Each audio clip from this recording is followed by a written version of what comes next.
Estamos iniciando a atividade de Sistema de Energia do curso de Eletrotécnica da modalidade EAD. Nós vamos começar por geração e transmissão de energia elétrica compondo o módulo 1. Água, energia solar e energia elétrica são indissociáveis para a nossa sobrevivência. As fontes de energias podem ser renováveis e não renováveis. As fontes renováveis são fontes de energia elétrica cuja produção utiliza matéria-prima existente em abundância na natureza, como a água dos rios, o vento e os raios solares. As fontes de energia não renováveis são fontes de energia elétrica cuja produção utiliza matéria-prima com previsão de esgotamento na natureza, por exemplo, o petróleo e o gás natural. Forma de produção de energia elétrica. Nós podemos produzir energia elétrica através de campos eletromagnéticos ou através da energia solar. As hidrelétricas, termoelétricas, termonucleares e as eólicas utilizam os campos magnéticos para a produção de eletricidade. O sistema fotovoltaico utiliza as usinas solares. Aqui nós temos a matriz elétrica brasileira composta por hidroeletricidade, termoeletricidade, energia nuclear, solar fotovoltaica e energia eólica. Aqui nós temos um gráfico onde dá a participação de cada tipo de produção na matriz elétrica brasileira. Por exemplo, a maior participação na matriz é da geração hídrica, né? Depois vem a eólica, a biomassa, gás natural, petróleo, carvão mineral, sucessivamente. A termoeletricidade utiliza a energia potencial dos combustíveis, como derivado de petróleo, carvão mineral, gás natural, biomassa, de cana-de-açúcar, etc., na produção de energia mecânica para acionar um alternador. Aqui nós temos um esquema de uma usina termoelétrica. A usina nuclear utiliza a energia potencial dos combustíveis nucleares, como o urânio, na produção de energia mecânica para acionar um alternador. Aqui nós temos um protótipo de uma usina nuclear. A energia solar fotovoltaica utiliza a energia luminosa do Sol para transformar a elétrica na forma de tensão contínua. Aqui nós temos um painel solar que produz a energia elétrica contínua. Temos uma bateria que vai armazenar essa energia produzida pelos painéis e um regulador de tensão que vai adequar a tensão do sistema para não sobrecarregar as baterias. Como a tensão produzida até aqui é tensão contínua, nós precisamos de um inversor para transformar a energia elétrica DC em AC e ser usada por nossos usuários. A energia eólica utiliza a energia dos ventos na produção de energia mecânica para acionar um aerogerador.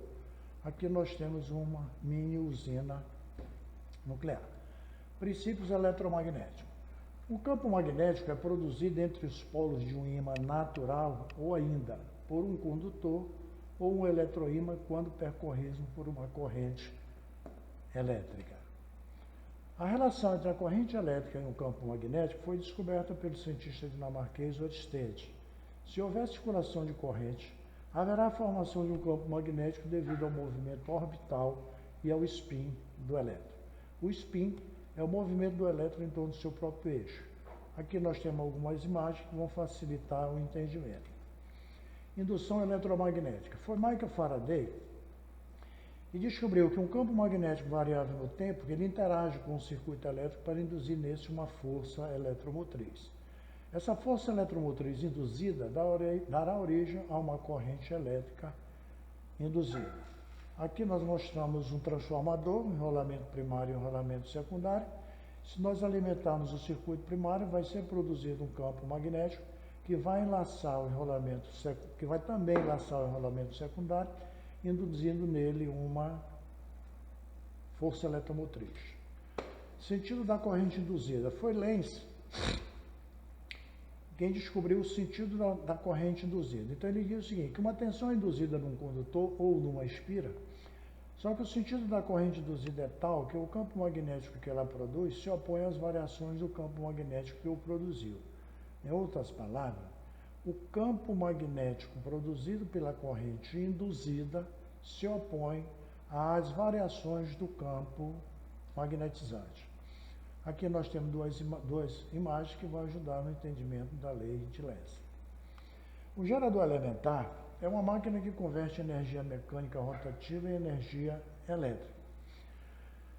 A tensão CA é aquela cujo módulo varia continuamente e a polaridade é invertida periodicamente. O eixo zero é uma linha horizontal que passa pelo centro. As tensões acima do eixo horizontal têm polaridade positiva, enquanto as tensões abaixo do eixo horizontal têm polaridade negativa. A tensão CA é produzida por uma máquina chamada de alternador. No alternador simplificado, a espira gira através do campo magnético e corta a linha de força para gerar uma tensão CA induzida em seus terminais. Uma rotação completa da espira corresponde a um ciclo da tensão gerada. Aqui nós temos o gerador elementar, uma espira que vai cortar o campo magnético produzido por esse ímã, onde nós vemos aqui os polo norte e o polo sul.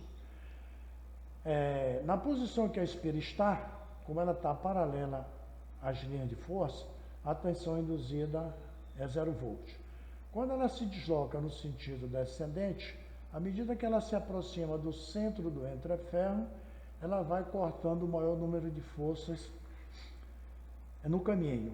Quando ela chega no centro do entreferro, eu tenho a maior densidade de fluxo, portanto, a tensão máxima induzida, que nós vamos denominar que seja uma tensão positiva. Quando ela se desloca do entreferro para baixo, a quantidade de linhas cortadas vai diminuindo e a tensão a tensão induzida vai diminuindo até chegar em 0 volt, que corresponde a esta posição. Agora a espira vai se deslocar no sentido de baixo para cima. À medida que ela se desloca, vai cortando o maior número de linhas no caminho até chegar no centro do entreferro, onde eu tenho a maior concentração de linhas. Ou seja, eu tenho a maior tensão induzida no sentido invertido, já com polaridade negativa.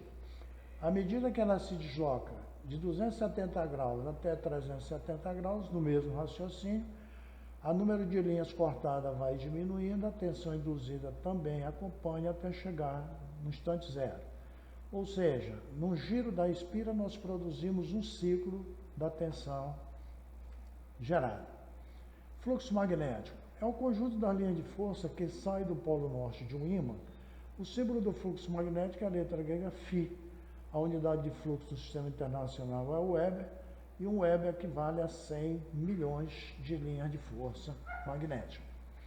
A densidade de fluxo é a razão entre o fluxo magnético pela unidade de área de uma seção perpendicular ao sentido do fluxo magnético. O símbolo da densidade de fluxo é a letra B, e a unidade é o Weber por metro quadrado ou Tesla. Aqui nós temos duas imagens que vão facilitar o entendimento da densidade de fluxo.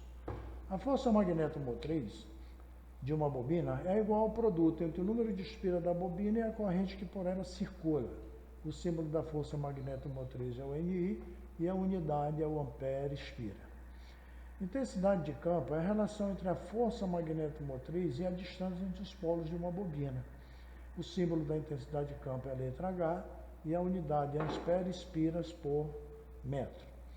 Se uma bobina for esticada até atingir o dobro do seu comprimento original, a intensidade de campo magnético, ou seja, a concentração da linha de força, terá metade do seu valor original. Novamente, a intensidade de campo é a força eletromotriz dividido pelo comprimento da bobina. Curva de magnetização BH. A curva de magnetização mostra a densidade de fluxo em função da intensidade de campo. Aqui nós temos a curva de magnetização.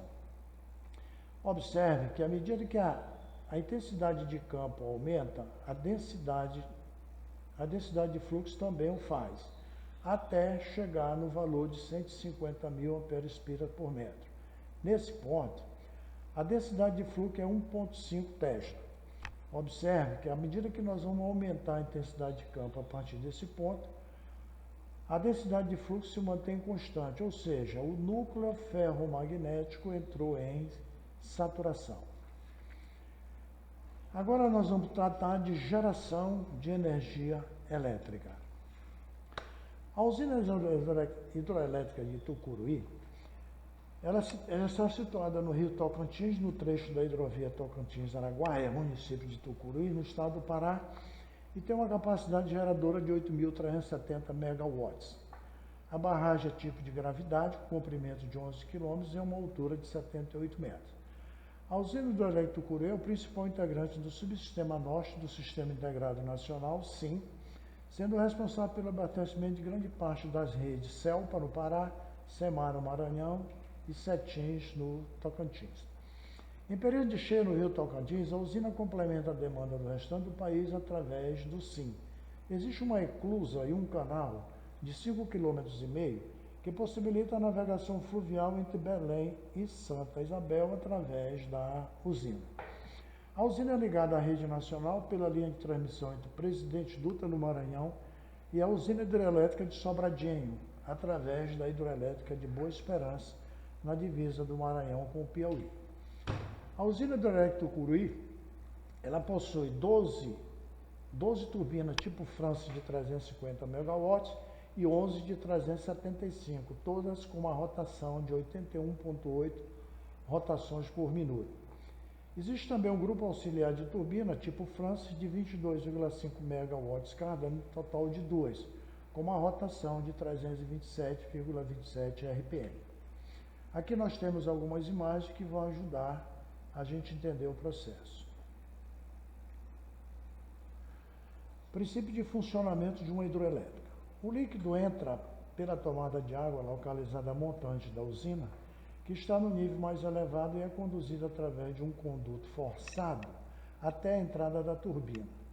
Na turbina, a água passa por um sistema de palhetas guias móveis que controlam a vazão volumétrica fornecida à turbina. O controle da potência da turbina é feito através das palhetas guias móveis, que ao se abrirem, aumenta a potência e ao se fecharem, diminui a potência. Após transpor esse mecanismo, a água passa pelo rotor e é levada através do duto de sucção para a jusante do rio, no nível mais baixo. Aqui nós temos algumas imagens que vão facilitar o entendimento do processo. As turbinas hidráulicas são projetadas para transformar a energia mecânica de um fluxo de água em potência no eixo. Existem vários tipos de turbina e, no caso de Tucuruí, é usada a turbina tipo Francis. A seleção da turbina mais apropriada para cada usina hidrelétrica depende da altura da queda e da vazão. As vazões volumétricas podem ser igualmente grandes em qualquer uma delas, mas a potência será proporcional ao produto da queda pela vazão volumétrica. Aqui nós temos algumas imagens das turbinas para facilitar o entendimento. Vamos agora tratar de transmissão de energia elétrica. As usinas geradoras de energia elétrica são localizadas a grande distância dos grandes centros consumidores. Para fazermos a transmissão dessa energia, precisamos elevar o nível de tensão para que a corrente de transmissão seja o menor possível, diminuindo as perdas por efeito Joule. Na hidroelétrica Tucuruí, o nível da tensão gerada é 13,8 kV trifásico na frequência de 60 Hz, sendo elevada para 230 kV e 500 kV, através de um sistema de transformação. A composição de uma rede ou sistema de transmissão compreende uma subestação elevadora, e essa subestação elevadora você tem algumas tensões padronizadas de transmissão. Você tem a 1, 230, 345, 440, 500 e 750, onde 230 é utilizado em Boa Esperança, 500 usado em Tucuruí e 750 usado em Itaipu. Tem os níveis de transmissão A2, que é também chamado de subtransmissão, em 88 kV e 138 kV. Por fim, a tensão padronizada em A3, que é a tensão de 69. Tensão padronizada para transmissão em corrente contínua, no caso de Itaipu, 600 kV. Transmissão de energia elétrica. Na transmissão, o nível da tensão escolhida é função da potência a ter transmitida e da distância dos centros consumidores. As subestações são dotadas de sistema de proteção contra sobrecarga, curto-circuito e sobretensões, assim como sistema de medição e equipamentos de manobra para manutenção. A linha de transmissão de 500 kV que sai de Tucuruí para São Luís tem ao longo do percurso vários pontos de derivação, como em Marabá, Imperatriz, Presidente Dutra, Peritoró, Miranda, Alumar, terminando na Coeb do Sacavém, onde a tensão é rebaixada para 69 kV. Existem vários consumidores da Eletronorte para esse nível de tensão, incluindo a Equatorial, que é a distribuidora de energia elétrica autorizada no estado do Maranhão. Torres metálicas. Tem como finalidade dar sustentação mecânica aos condutores elétricos através de isoladores. Na parte superior da torre temos os para-raios ou cabos de guarda. Os condutores elétricos, normalmente fabricados em alumínio, são revestidos por camada isolante e têm como função efetuar o transporte da energia elétrica. Aqui nós temos algumas imagens de linha de transmissão, também geração, transmissão e distribuição de energia, para facilitar o